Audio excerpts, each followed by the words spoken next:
Quran Surah An-Nur ayat 27-29, terjemahan dan tafsir dan konsep pendidikan yang terkandung di dalamnya. Bismillahirrahmanirrahim. Ya ayyuhalladzina amanu la tadkhulu buyutan ghayra buyutikum hatta tasta'nisu wa tusallimu ala ahliha. Dzalikum khairul lakum la'allakum tadhakkarun. Artinya, wahai orang-orang yang beriman, janganlah memasuki rumah yang bukan rumahmu sebelum meminta izin dan memberi salam kepada penghuninya. Demikian itu lebih baik bagimu agar kamu mengambil pelajaran.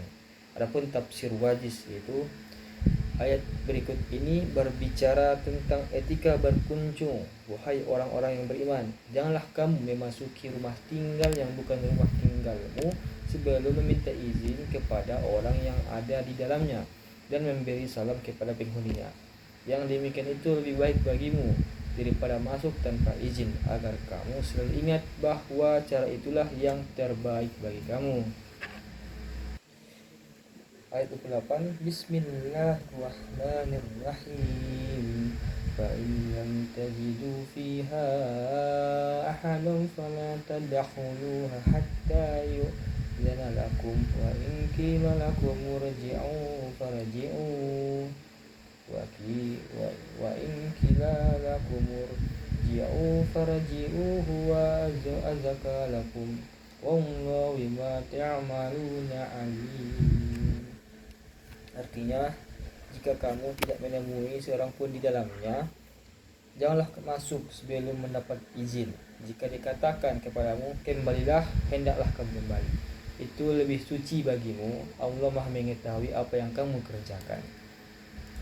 Tafsir wajibnya itu, jika kamu tidak menemui seorang pun di dalamnya, yaitu jika di dalam rumah yang kamu kunjungi itu tidak ada orang yang sama sekali, atau tidak ada yang berwenang mengizinkan kamu masuk, maka janganlah kamu masuk sebelum kamu mendapat izin.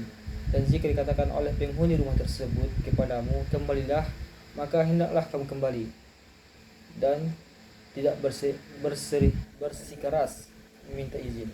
Yang demikian itu lebih suci bagimu, karena menjauhkan kamu dari prasangka negatif, dan Allah Maha mengetahui apa yang kamu kerjakan, dan Dia pun akan membalasnya. Ayat 29, Bismillahirrahmanirrahim.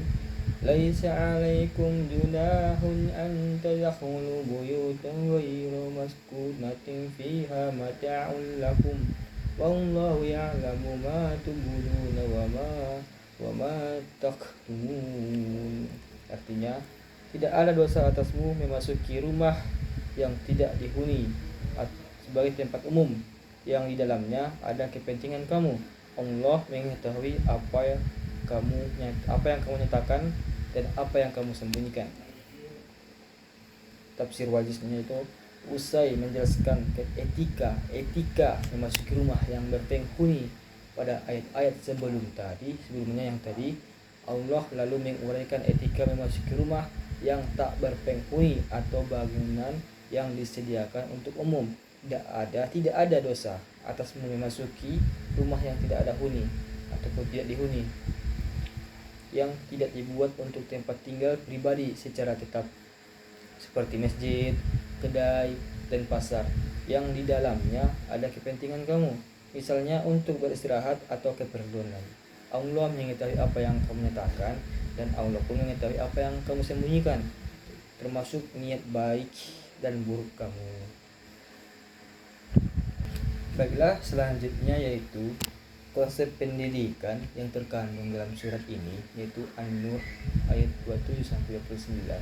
Yang kita dapati yang pertama yaitu pendidikan adab dan etika sosial, yaitu Islam sangat menekankan adab bertemu dan privasi. Islam sangat menekankan adab bertamu dan privasi orang lain. Yang kedua, meminta izin dan memberi salam adalah bentuk penghormatan terhadap penghuni rumah. Yang ketiga, ini mendidik untuk tidak sembarangan menjaga perasaan orang lain dan tidak melanggar hak privasi. Dan yang kedua, poin pendidikan yang kita dapatkan dari surat ini yaitu pendidikan akhlak mulia, seperti ajakan untuk tidak tersinggung jika ditolak masuk oleh penghuni rumah. Ini mendidik untuk memiliki hati yang lapang dan rendah hati, dan diajarkan pula pentingnya menghormati keputusan orang lain. Yang ketiga yaitu pendidikan tertib sosial. Apa itu? Yaitu membentuk masyarakat yang tertib, aman, dan saling menghargai. Dan ada batasan dan aturan yang harus dipatuhi agar tercipta keharmonisan sosial. Dan adapun yang keempat yaitu pendidikan kesadaran diri ataupun tazkiyatun nafs, yang artinya Allah mengetahui apa yang kamu nyatakan dan sembunyikan, menanamkan nilai kejujuran, introspeksi, dan kesadaran akan pengawasan oleh Allah Subhanahu wa taala. Cukup sekian. Assalamualaikum warahmatullahi wabarakatuh.